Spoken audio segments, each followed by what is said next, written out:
document is that's a heck of a thing as far as group dynamics goes. You're gonna hate me. Why is that? None of that recorded. Ah. Don't. Somewhere between turning off the camera and doing all that. So we're gonna back up. Okay. And we'll do that again for.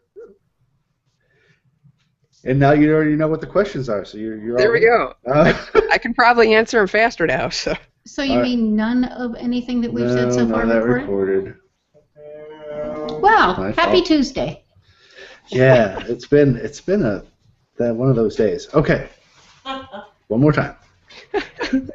That's your job. Just as a side thing, Start broadcast. You guys just got back from the Left Hand Path conference too, right? Yeah. Yeah. So you're still all I did at least. Gotcha. Yeah, I'm still trying to wash that off me. I hear there was also a model train conference happening at the same time. There was, and there was a lot of really cool speakers. At the train conference? It was an interesting time. No, at the Left Hand Path conference. I don't. The train conference might have had cool speakers too. I don't know. I just hope that there are some pictures of scary occultists next to the model trains. That's all I want to see on Facebook. Well, interestingly enough, as I hinted before, I just moved, and James was here with some of his friends on Saturday to help with the move, and I also had a lot of folk who self-identify as skinheads. Mm. And so, because I do osseter work in the prison systems, and James says, "Oh, Satanists and skinheads all in the same day. What else might I ever encounter?" So it's been crazy, crazy energy for the last several days. Okay, let's put all this. All right, shall we start this? Yes. Scroll of Thoth, episode 17, July 30th, 2014.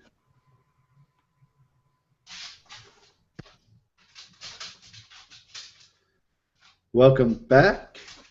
Hey, how's everybody doing? Another good evening here in Indianapolis. It's beautiful. Crazy weather, but beautiful. You have a new house? I have a new house, and it's got great energy in it, and I'm sleeping well, and I can't think of anything but good to say. Is that clock going to go off at 7 o'clock too? That clock's going to go off every 15 minutes. Every 15 minutes? Yes. Nice. Okay. Well, at least we'll expect that now. But hey, we have a guest today, so let's get right to it. With us, we have the wonderful Shauna or a Knight. And there goes the chimes. I'm glad I gave a warning. She is a teacher and leader of public rituals in the Chicagoland area. She's been a practicing pagan for the past 20 years. She is also a writer who has written numerous works on pagan leadership and ritual facilitation, and she also writes fiction, like I do, which I think is very cool. And welcome to the show, Shauna or a Knight. Thank you very much for having me. Shauna, sometimes I think that it's very humorous that you write fiction and do pagan leadership, because many people, after attending a pagan meeting, would say that pagan leadership is fiction. Well, what I often say, and I write this in a lot of my articles, is I'll say, really, I can't even make this stuff up if I try. So. Yeah. So tell us a little bit about your path and how you got into paganism. What got you to this point? Sure. Well, I didn't intend on starting out. I didn't intend on traveling around teaching pagan leadership. That wasn't in the hey, I'm going to go do this. It was just something that sort of emerged. I'm basically, so I was raised by two very hippie-tastic parents. My dad's best friend, when I was a kid, did past life regressions. My mom had a friend who saw auras, and that's actually how I ended up with my middle name being Aura. You know, my mom was into Shirley MacLaine, energy healing, woo-woo. My dad used to do a college radio show on like Atlantis, Edgar Casey, Reiki healing, Lost Years of Jesus, woo-woo kind of stuff. So, you know, I was raised with all sorts of woo-woo stuff, and a lot of stuff started coming together about the time when I was 11 or 12. My parents had a friend who was a channeler, so I got to experience channeling, and that friend also did, she did chakra readings and chakra healings, and she taught me how to do some of that kind of stuff. And she also recommended for me, because I was having some pretty intense dreams and nightmares, and so she recommended I start writing down my dreams. And so that's about when I started doing Dreamwork, when I was around 11 or 12. And around that age as well, my mom and her friend, who identifies as a witch, they got a booth at the Renaissance Fair, and which is, you know, full of pagans. And so I was exposed to paganism at that time, and at the time I was also reading a lot of Celtic myth, and it all just really fell together when you know, we did a lot of stupid stuff in the booths after hours. We'd, you know, let's go do a Ouija board, you know, let's summon some spirits. Okay, you know, that sounds like a great idea. You know, that kind of stuff. But you know, I also read Starhawk's Spiral Dance and some of Margot Adler's Drawing Down the Moon, which of course Margot Adler has just passed on. But so when I was 15, I did a report for my high school English class on paganism, and that was about the time, you know, writing that report was about the time where I realized, like, yeah, this is really what calls to me. At the time, I would say I wanted to be a druid because I was very interested in Celtic myth, but being a teenager in southeastern Wisconsin, you know, before the internet was really the internet, you know, I didn't really have the resources to find, you know, even though Pagan Spirit Gathering was a festival that had been going on for years, and there's other events. So I really was very much, you know, I was solitary. I went to a couple of public rituals. They were really atrocious rituals, just in the sense that they were very poorly facilitated, and I didn't feel really welcomed at those rituals. They were very cliquey, and you know, we can certainly talk about that being one of my motivators for why I teach leadership and ritual facilitation, because that turned me off. Yeah. But you know, so it wasn't until I connected to sorry.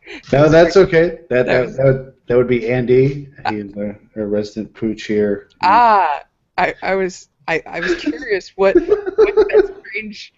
I thought maybe you guys are summoning spirits over there. That'd be kind of, you know, it's picking right up. We're speaking in Enochian here, and we're doing, you know, a growly ritual. Oh gosh.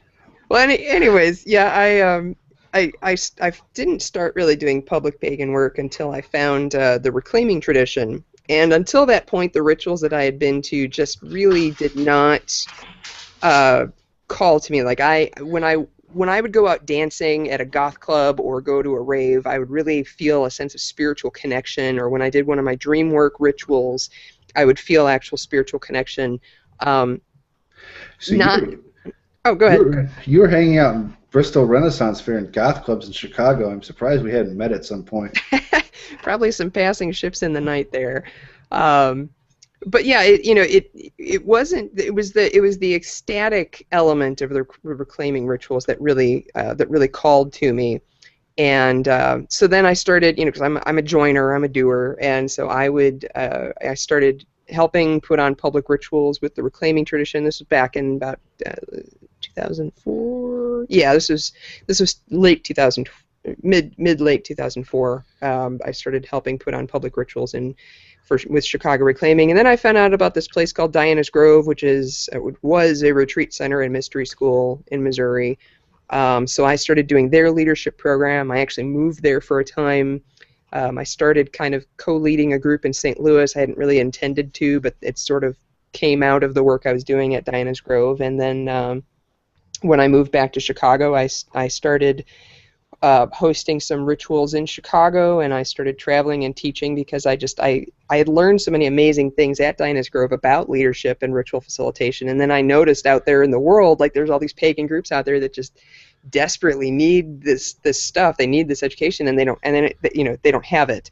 So I didn't really start out with this intention of, like, I'm gonna go teach, I'm gonna go travel and teach. It was more like I felt this obligation to bring those skills out there because I saw that they were so needed. And so then, I've been doing public work in Chicago, for the past years, and traveling and teaching, and doing my own spiritual stuff. And so that's kind of the winding road of how I got to where I'm at.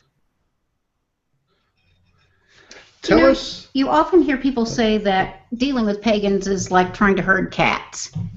And I know that some of that has to do with the fact that the term pagan is an umbrella term and it covers virtually anything that you can think of. But right. As someone who works extensively in leadership, can you give us some hints on how to herd cats better? She hates that. Well, it's okay. Yeah, I have a love-hate relationship with the term herding cats, and here's why. It's not that it's inaccurate. There are massive difficulties in leadership in pagan groups, and if you've ever tried to get a cat to do anything it doesn't want to do, yeah, kind of how that goes. That being said, the reason I don't like the term is just because, much like pagans don't have money, or pagan leadership is like trying to herd cats, it basically sets us up for failure. I'm a big believer in the power of words. I think that, and I'm actually writing some articles on this, and so it's actually very present for me right now. The words that we speak are spells. We are always casting spells over ourselves. Every time we say, "Oh, I can't do that," or "I suck," or whatever blamey, shamey things we say, we're basically casting spells on ourselves. And I think that happens communally when we say. Pagan leadership is impossible, or whatever we make these broad statements like that. I think what we're doing is making it manifest, and so that's why I have issue with the phrase. Not that it's inaccurate for where we're at, because I think it is accurate to a certain extent, but just because I think that we can be better and we can be more, but we have to decide that we want that, and we have to actually reach for it.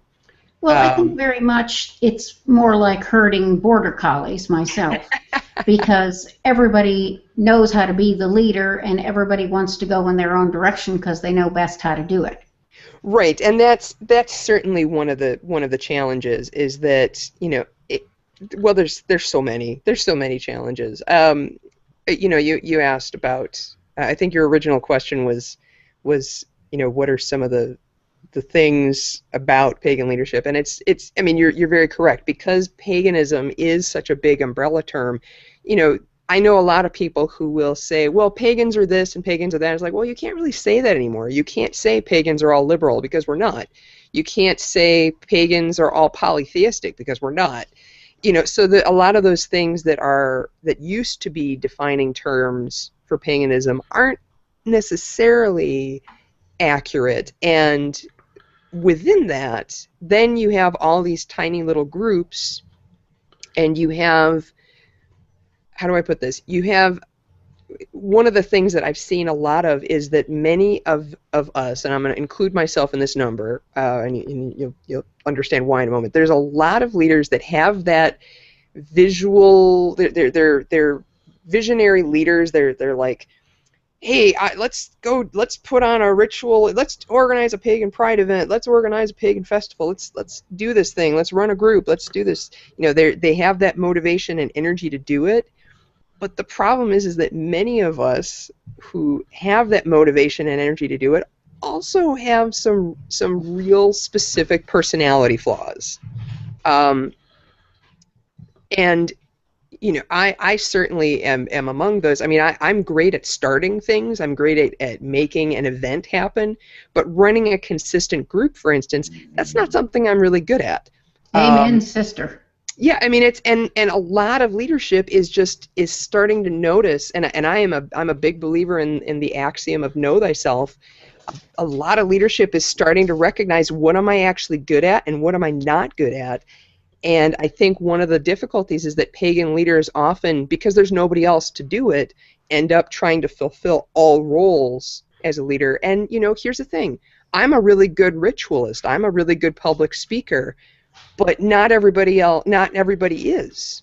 Some people are really good at pastoral counseling. I'm not a good pastoral counselor.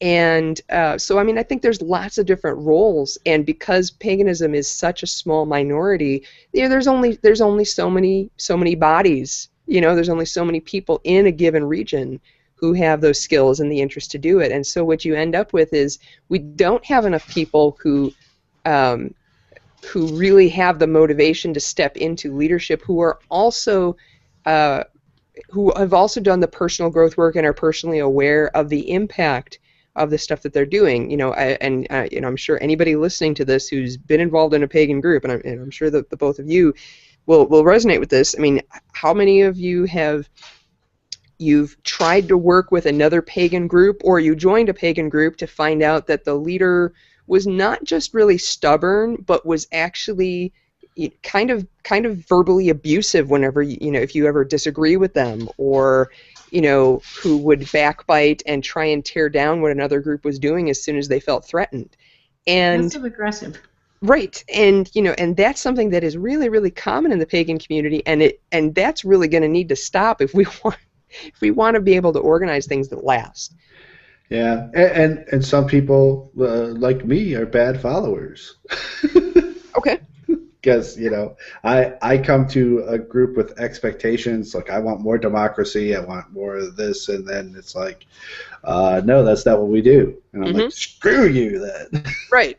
Well, and I think that that's totally fair. I mean, I think as a participant, anybody coming in as a group participant who isn't intending on coming in a leadership role, but I think it's totally fair to look at, like, what do you actually want out of this group, and be clear on that. Like, some people are totally, like, they just want, I mean, it's like your Christmas, Easter Christians, they just want to attend a couple of rituals a year to feel like they're part of the community. That's cool, as long as you know that.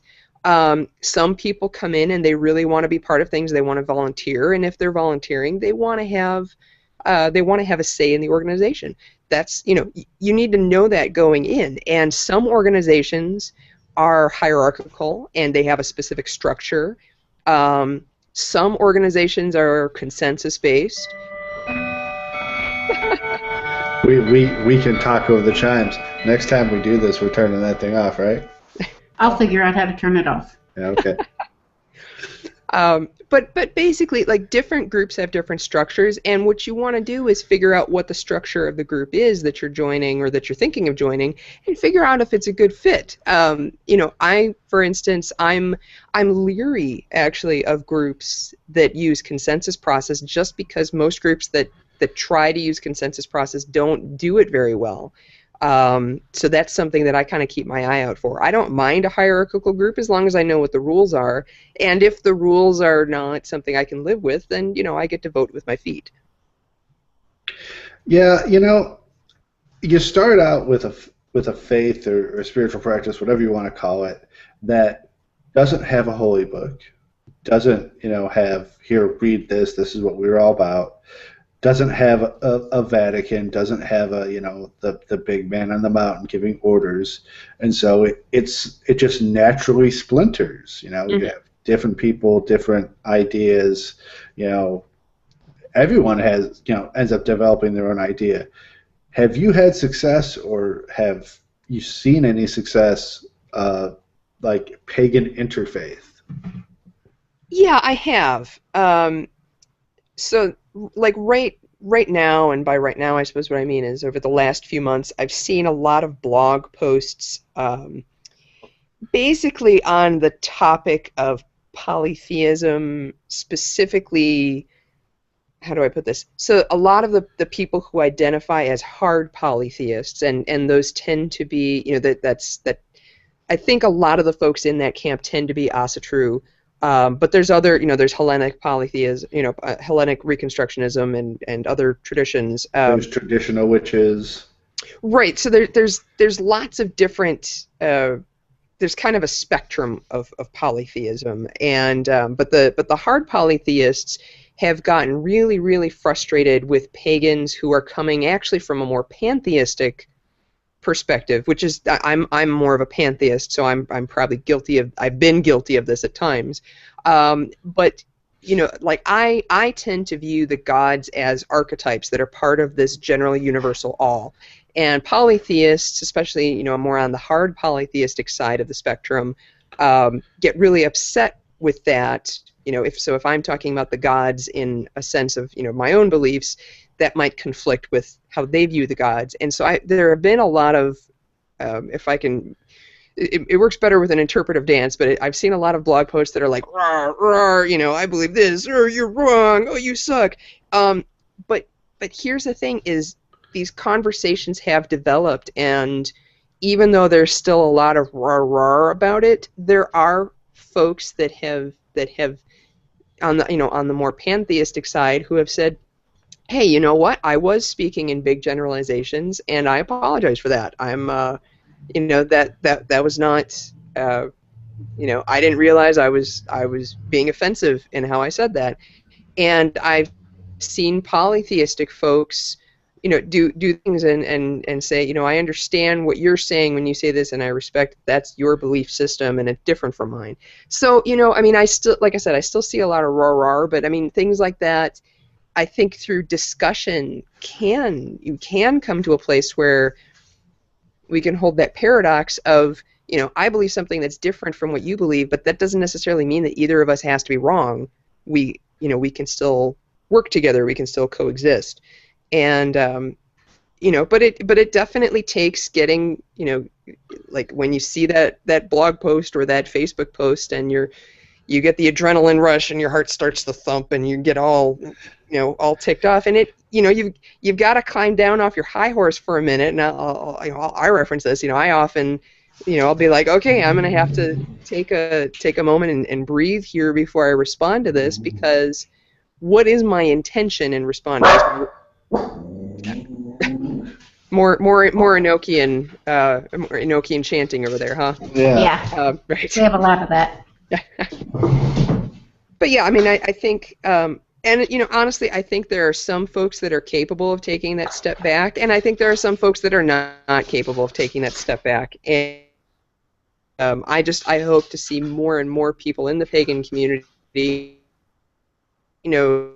you're wrong about this, you're doing paganism wrong, instead of approaching it like that, approach it like, oh, well, I do things differently, and let's find a way to communicate so we can be mutually respectful. I think that's more of what we need, and that's only going to happen through dialogue. And I think blogging is one way to do it, but actual in-person conversations at festivals and conferences help a lot. Those really do help a lot. In some of the classes I teach, and this afternoon was a good example, I had about 60 guys in the room, and I was trying to make a point illustrating the Havamal, using the Havamal as my text. Mm-hmm. And it dawned on me at one point that critical thinking is not something that we do. Right. And it's not something that we're taught to do. And so when you get a big mixed group together of people who have always heard that it was this way, they don't necessarily have the skills yet to extrapolate that information. Absolutely. Yeah, that's something that you hit the nail on the head there. Critical thinking is not something that is actually taught to most folks. In fact, I'd go a step further and say that basic communication is not something that most people learn how to do. There's a lot of things where we like to think that we're all speaking the same language. Like, assume, if we're speaking English to each other, we like to assume that the word I'm using, you understand the same definition.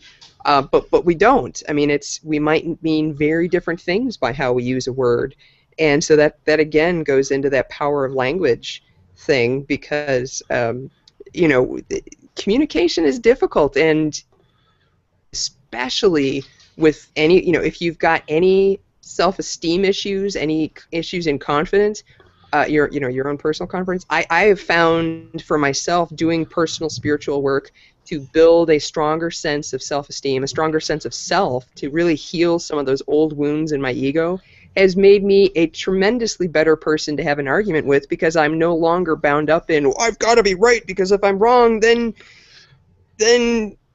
I'm wrong, and I can't cope with that, which is what I see a lot of people doing. And now that I'm really comfortable in myself, I can be like, oh well, I could be wrong about that, but let's talk about that. Let me understand where you're coming from on that, and I think that's a key element of leadership. And one of the ways that I try to do that is I try to come up with a working definition of terms when we're having a discussion, so that we can all come from the same place of approaching that. Right. Well, and that's like the word polytheism, for instance. It's come to mean different things, and it's understanding things. I think understanding the polytheistic spectrum has really helped the conversations about those kinds of theological issues. So yeah, absolutely. I think we've been really lucky here in Indianapolis. The events that I go to tend to be rather open and accepting of people of different paths. We even have the Thelemites coming out, and our Pagan Pride Festival and things like that. I just haven't seen that working together of resources come together yet, or kind of like, this person doesn't really fit in our group, but maybe you might fit over here, stuff like that. Well, and certainly one challenge, and actually the last time, I think it was the last time I taught at Indianapolis Pagan Pride, I offered this example of if you've got a pagan group that, let's say it's a Celtic Reconstructionist group, and there's a guy who joins the group, and he's more of a Hellenic Reconstructionist, but there's no Hellenic Reconstructionist for another 100 miles. Which is certainly something that could happen. That's one of the problems with being a minority of a minority religion. And so everybody in the Celtic Recon group says, Bob doesn't have anywhere else to go, so we can make some accommodations so he can practice with us, because the Greeks and the Celts traded, so that should work, right? But let's say Bob is one of those guys that is going to kind of whine if he doesn't get his way. And this is a very, very common group dynamics problem. So let's say, as the months go on and they're doing their rituals, and then Bob says, well, you're doing all this Celtic stuff, and that's great, but, I'd really like it if you could work in one of the Greek rituals every once in a while, or work with a Greek deity every once in a while. And at first it seems like, oh gosh, poor Bob, he doesn't have a group to go to that's his own stuff, and he wants to honor his God, so every once in a while we can make that accommodation. But slowly what starts to happen is that everybody starts bending over backwards for the whiny person, and ultimately it begins to bend the group out of shape. It begins to bend the group out of what the original mission of the group was. And one by one, people will start to leave. They are passive-aggressive. They are non-confrontational. They will not confront the group. They'll just stop showing up. And eventually that group is going to break, just because nobody wants to actually sit down and have the hard conversation with Bob and say, Bob, we'd love to make space for you, but this is the focus of our group, and if you're going to come to our stuff, you've got to do the stuff that we're doing, and if not, you can come to our social stuff, but our ritual stuff is just not for you. And this happens all the time with groups. There's a woman in St. Louis that I'm aware of who broke up 3 different groups that way. Wow. and I had to interface with her myself, and she did. I'll say this: she did not break up our group because we actually talked to her and addressed things with her.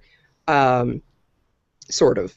And that's more complicated than we have time to get into. But that's one of the group dynamics things that happens, is that it is possible to be too inclusive.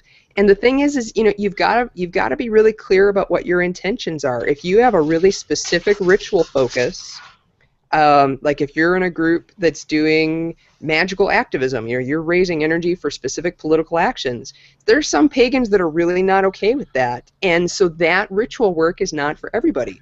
If you are running a gay men's group, that group is not for everybody. And those focuses are okay. It's okay to say, hey, this is our tradition, or this is the deity we're working with, or this is our focus.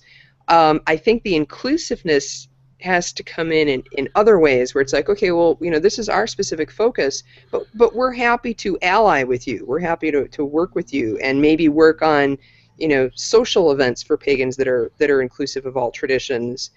And I think it's just one of the things that pagans suck at. Actually, I'll just put this: people suck at it. Is boundaries, is understanding clear boundaries. If you don't have a boundary defined, then you can't say no, because you don't know, what's inside the cauldron, what's outside the cauldron. I don't know. There's no cauldron. So I think that's one thing with leadership too, is like if we understood our own personal boundaries and if we understood our group boundaries, then we could better have those conversations. But if you don't even know what the group boundaries are, there's no way to have that conversation. There's no definition of terms, as you put it. That's a really great thing to do, defining terms. Well, let's talk a little bit more about your books now. Two of your books, one's on leadership and one's on ritual facilitation, and I think we kind of covered those. Yeah. You also have a book on Dreamwork, which I thought was really interesting, and perhaps I heard a lot about Dreamwork this weekend at the Left Hand Path conference, and was wondering why you think that Dreamwork is important as a spiritual practice.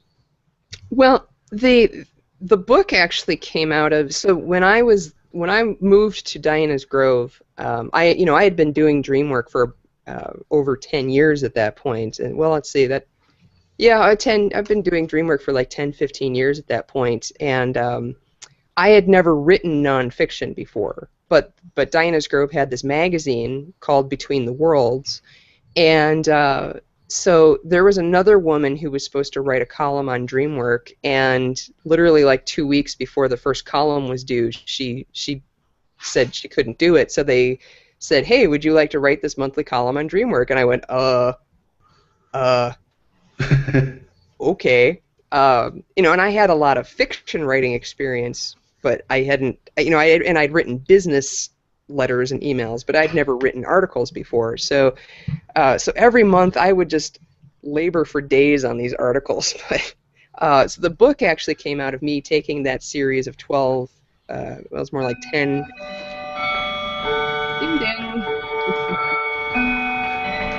At least we'll know when the hour is done. Yes. I think that's our third, isn't it? It is. It is a third. Quarter up. Yes. So that the Dreamwork book that I wrote came out of me taking those articles and adding a significant amount of additional content. My intention was to offer a book that was a really clear introduction, but allowing people to go into the deeper work, because I think it is so potent. For me, Dreamwork is one of those places where my personal issues come up, and there's, as I like to say with Dreamwork, there's no hiding under the blanket from the issues that your dreams are going to bring up. Your dreams are whatever your theology happens to be. I believe it's both my subconscious as well as the divine giving me messages about the things that I need to be aware of. And so if you start to really decode some of your dream symbols, particularly nightmares, nightmares are one of the best sources for, like, hey, there's stuff going on that I need to address. And the thing is in our waking world, and this goes back to ego. We humans are really relentlessly good at sweeping things under the carpet. Like, oh, we're fine. We're fine here. We don't need to think about that. We don't need to actually do that self-reflective work. But in your dreams, you can't really get away from it. Your subconscious is going to be like, hey, guess what? This is really bothering you.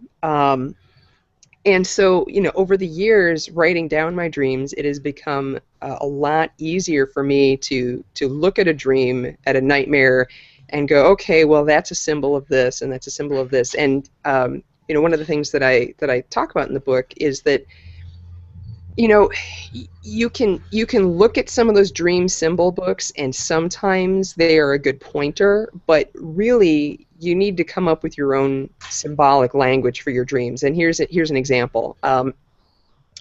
I very frequently would dream about a house that I grew up in. Now I've grown up in a lot of houses, and I've lived in dozens of places at this point. But there's this house that I lived in from when I was about the age of 10 to about the age of 15. And for a while, we're talking like for 15 years after that, most of my dreams, if they took place in a house, they took place in that house. And it took me 15 years to figure out what that meant. For me, what that meant, so that house was kind of, it was the self that I'm afraid people will get into. It's the self that I protect. And specifically, I discovered this because I would have nightmares where I'm running and trying to get into the house, but I can't lock the door and somebody's coming after me, or somebody's coming in and rearranging the house, or whatever. And it literally took me decades, almost 2 decades of these dreams to figure out, like, oh, that's what that means. But when you unravel one of your dream symbols, you can really look at what that means for yourself. And if you have I have dreams about ex-boyfriends or ex-husbands, and I'm like, oh, okay, there's that issue coming up over there for that. So what am I worried about over here?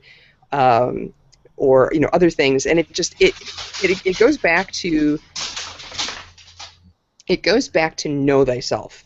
The more you know about yourself, the more you know about your issues, the more you can work through things. And actually, I was just thinking about this morning. There's a dream symbol thing that's been happening for me where people, there's people that I have frustrations with because I'm a human being, and where there's stuff that I don't say to them. Because I have, like many people, I have a little bit of that people pleaser, or maybe it's more specific to say, I don't want to make waves because then people will get all ticked off at me. And so I've actually had a series of dreams in the past weeks where someone is basically being mean to me or saying something that I really disapprove of, or have a problem with, and I'm actually speaking up and saying, well, no, let me say this difficult thing and challenging them on that. So that's dreams are just an endless source of places where you can learn more about yourself and do a lot of personal growth work. But and I will say this, it takes work.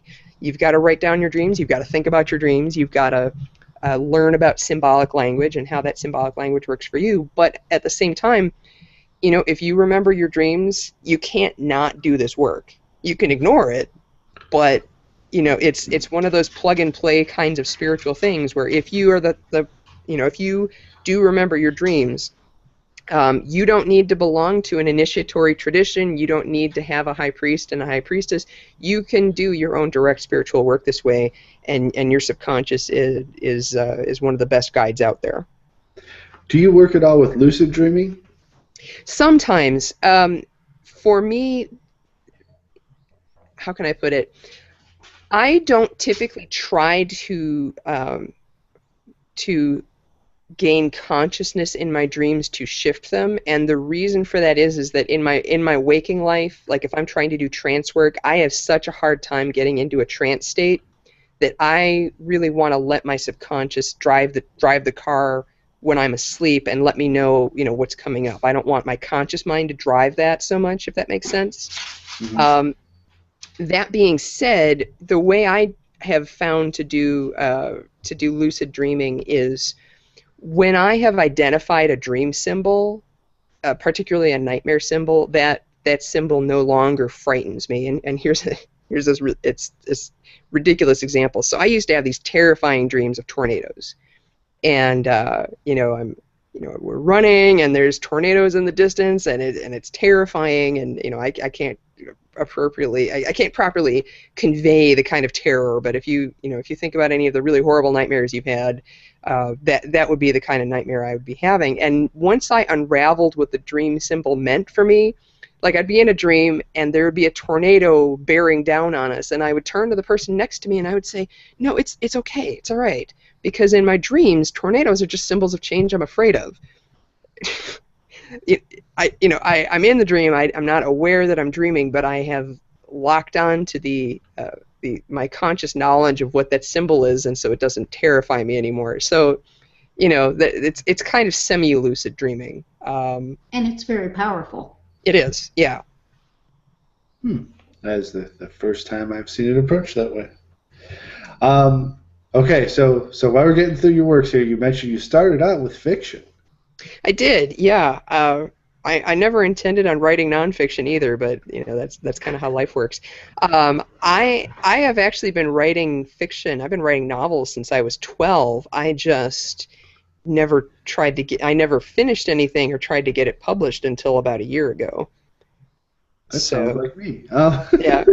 Well, I'll say this. I'm glad I waited, because my fiction is way better than it was even in my 20s. I used to handwrite everything, and so I had this bin. It was like a big plastic bin. So we're talking like 3 feet of loose leaf paper. And I typed that entire thing up. It took me 2 years to do it, but I finally just decided, okay, I'm going to type this stuff up and get it in there, because I already at that point was writing directly onto my computer, but I had this lodestone of stuff, and so I went back and I typed up all those novels that I wrote when I was 12 through about the age of 22 or 23, and I could see how I got better. And there's a saying in the writing world that you have to get 1 million words out you have to write the crap out. And Yep. I would say it's pretty accurate, because there's a point where my stuff really started getting better. And so yeah, I started finishing stuff about a year ago, and now I've got a few books out. I've got some more coming out, and right now I'm writing primarily paranormal romance, and I'm starting to publish. I just published an urban fantasy, and then I have some more urban fantasy stuff that'll be coming out, and then I have some really big epic fantasy stuff, but that's going to take me a little bit longer to finish. It needs to cook for a little bit longer. Yeah, that stuff's hard. I tried that once. I was bad at it. But how much does your pagan self influence your writing? Because I noticed that one of your books, I think, starts out at a pagan festival, doesn't it? Yeah, actually, all 3 of the novellas that I have out right now, they all have pagan characters. That's going to be changing soon. I have some non-pagan characters in some of the stuff that's going to be coming out, but that's where I started. So I mean, if it features pagan characters, then of course my pagan stuff definitely factors in there. If it's non-pagan characters, but it's some kind of a paranormal or fantasy story, I would say that my knowledge of magic and the esoteric definitely factors in, and it factors in different ways. For the urban fantasy stuff, how can I put this? What I try to do is make a distinction between the way the word witch is used, or druid is used, because in a lot of paranormal romances, witch essentially means, like in the TV show Charmed, it's like people who were born with these powers. Well, okay, which is different from the modern pagan word witch, which means people who are following a particular spiritual path. There's overlap in the sense that a lot of people come to paganism through psychic abilities, for instance. That's how a lot of people come to paganism. However, You know, I don't think you have to necessarily have psychic abilities to decide that that you want to follow the path of Wicca, for instance. And we could debate specifics and depending on traditions and blah blah blah, all that. But I mean, that I try and make that difference so that I'm not. I do have people with big whiz bang powers in my urban fantasy stuff and my paranormal romance stuff because it's exciting to write about. Let's just put it right out there. But at the same time, something to aspire to. Right, exactly. But at the same time, if I typically, if I have whiz bang powers, I do have somebody who identifies as pagan and who is explaining some of the differences between following a spiritual path and having, suddenly finding that you have whiz bang magical powers. Now, do you have a publisher for those books, or is it self-published, or is it some kind of hybrid? It's hybrid. The most of the stuff that I have out right now is through Jupiter Gardens Press, which is actually a pagan-owned publisher. And I have one book, A Winter Night's Vigil, is a romance story, and that is published through Pagan Writers Press. And then the leadership book and the ritual book are both self-published. Those are essentially articles that I had already published in magazines, some on my blog, and so I compiled those and self-published those because generally publishers want new content. They don't want your previously published stuff. And, nope. Yeah. So yeah. That made sense. But I'm working on new material, and I have other publishers that I'm working with. I'm working with Taylor Elwood from Emanian Press, and he and I are going to be co-editing an anthology on pagan leadership. And so we're accepting submissions for that. Yeah, that's going on until September 1st. We're accepting submissions. So I'll be doing some work with Emanian Press. There's some other publishers, both for fiction and for nonfiction, that I'm looking to start working with, but I don't have any contracts as of yet. Yeah, I found it difficult writing my first novel, because I did make the magic in that very much ceremonial magic, chaos magic, low-key, no whiz-bang powers except for one thing.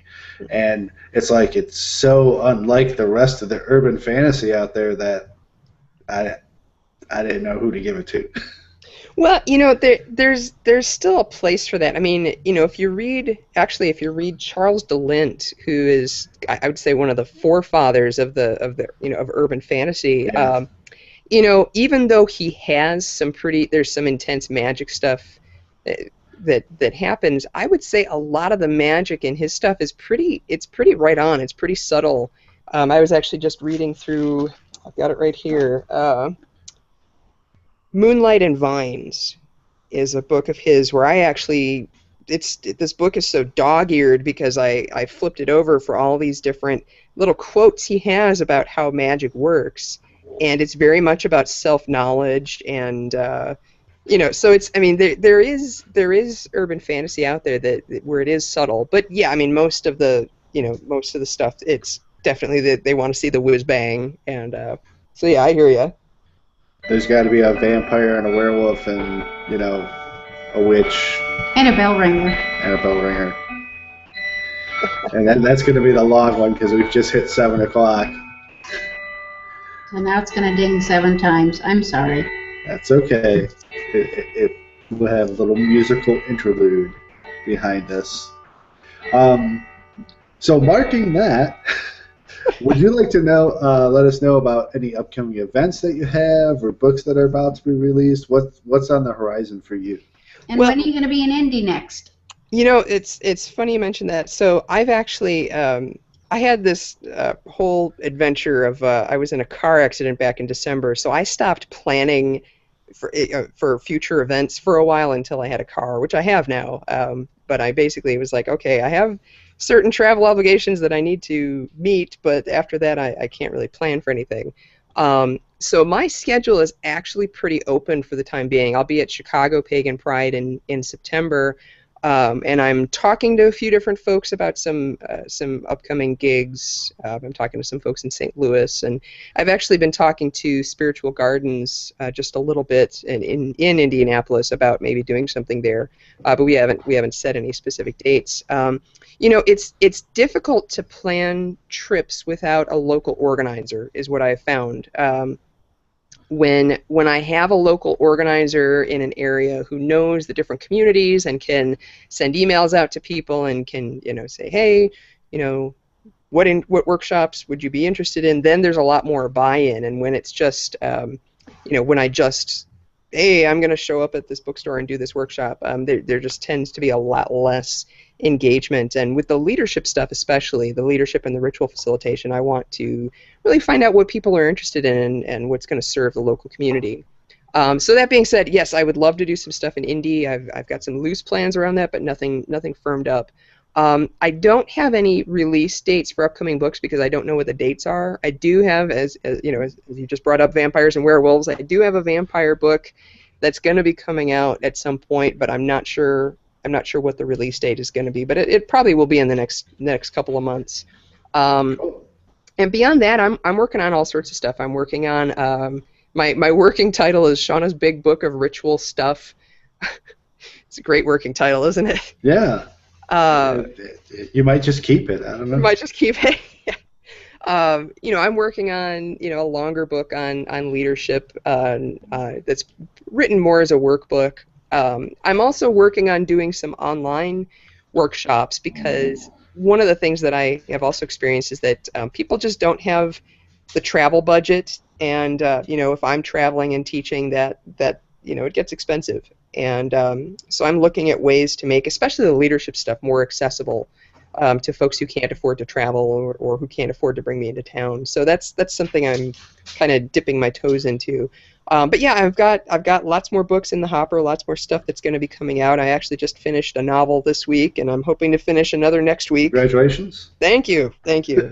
I know how that feels. It's a process. It's very much a process, but I'll say this. As we're wrapping up this, can you recommend one book for us that you think all of our readers should read or many of our listeners should read? Oh, and I don't care whether it's fiction or nonfiction. That's a hard question. Pick two. Don't ask an author what their baby is.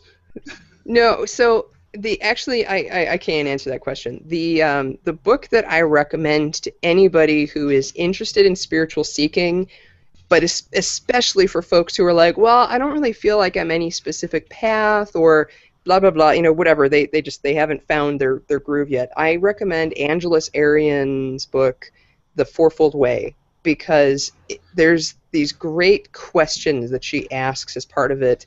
And really, if everybody went through the exercises in that book and actually did that much self-reflective work, our entire world would be a better place. There's a lot of shadow work. There's a lot of it's know thyself. It's know thyself kind of work. I'm actually trying to work on a book. It doesn't do the same exact thing, but that asks a lot of those same types of questions. My working title for that is Finding Your Personal Magic, because I think that work it's not, people don't ask those questions enough, and I think our community suffers for it.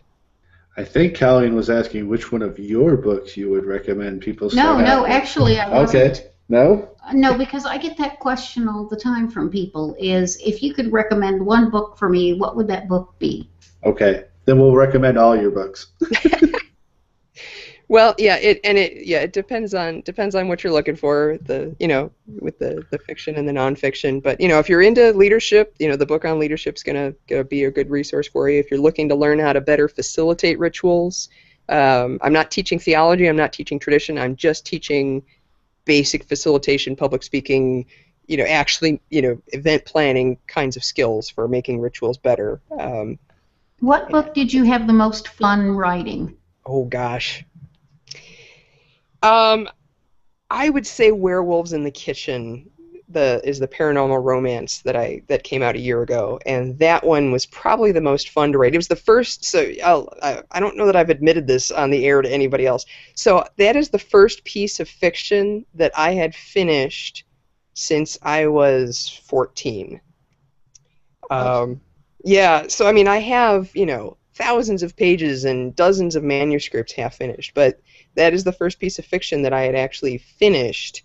And so it just, I had this little snippet of a story idea. Jupiter Gardens Press had a call out for, basically they were looking for shifter werewolf fiction. Um, I finished it up actually really quickly because I knew, okay, this is what I'm going to do. Okay, this is the word count. Okay, I'm going to make it happen. And, there was just a certain point where the characters really came alive for me and they were bantering with you. Like, I didn't even feel like I was writing it at a certain point. I was just like, these guys are bantering with each other, and it was cracking me up. I'm like, am I channeling somebody here? Like, this isn't how I talk, But so it was fun. That one was definitely fun to write. Awesome. Yeah. Werewolves in the kitchen, huh? Werewolves in the kitchen. Speaking of books, Scroll of Thoth Press is still something in the workings. I'm kind of pushing back the deadline dates because I'm really having some good stuff trickle in for our first anthology, which is going to be Activist Magic. We've got Ramsey Dukes on board for that. Taylor Elwood said he's going to submit something for that. So kind of pushing things back. So if you still want to submit to, if you have an idea for Activist Magic, please send us an email at james@scrollofthought.com and check out the website. There's a Scroll of Thoth Press link there. Let people know how to do that. Colleen, you got anything going on? Actually, no, because I've been so wrapped up in moving and trying to get settled and a couple of health issues, which are now pretty much resolved, that I put a hold on virtually everything else. But I'm looking for some excitement. Some excitement. Some excitement. Okay. All right. Well, I will definitely have to talk to you after this about about what you're looking for submissions, because I write for the Pagan Activist blog, and that I certainly could send along your call for proposals to some other folks too. That sounds like a great project. That would be awesome. So to get links and all that, come to our show notes at scrollofthought.com. You can use our Amazon search window there to search for stuff on Amazon. If you want to buy a new car on Amazon or a new TV or something, just type that into our search window. You get the same price on Amazon. We get a couple pennies. You can also help us out by hitting that PayPal button there for $1 a show. If you found any of our shows entertaining, just $1 a show is all that we ask. Our new phone number is 317-296-3247. Give us a call, leave us a message, let us know what you thought about the show. Shauna, what's the best social media way to connect with you? So you can follow me on Facebook if you search on Shauna or a Night as in round table. You can find me on Facebook. I'm full up on friends, which sounds ridiculous, but Facebook won't let me add more people. But you can follow me. You can join my page. You can message me on Facebook, and I'll still get it. But you can also find me online. I have a website, shaunaoranight.com. And if you go up at the top, there's books. There's a link to all the books that I have out. And if you want to read the little blurbs or some excerpts, there's all that stuff is on there, so you can see what we've been talking about here today. And those are both ways you can get a hold of me, through the site and through Facebook. Sweet. You can connect with me. My writer page is jameslwilbur.com, and then there's numerous Tumblr blogs that I do: scrollofthought.tumblr.com, magicalrecord.tumblr.com, jameslwilbur.tumblr.com. I'm on the Facebook. I'm on the Twitter. Colleen? Oh, just the same old boring Colleen Kelly at Facebook. Excellent. Music was provided by Shoebox Recordings. The intro was a selection from Journey by Coben, and taking us out behind us here is Hair Dye by East Coast.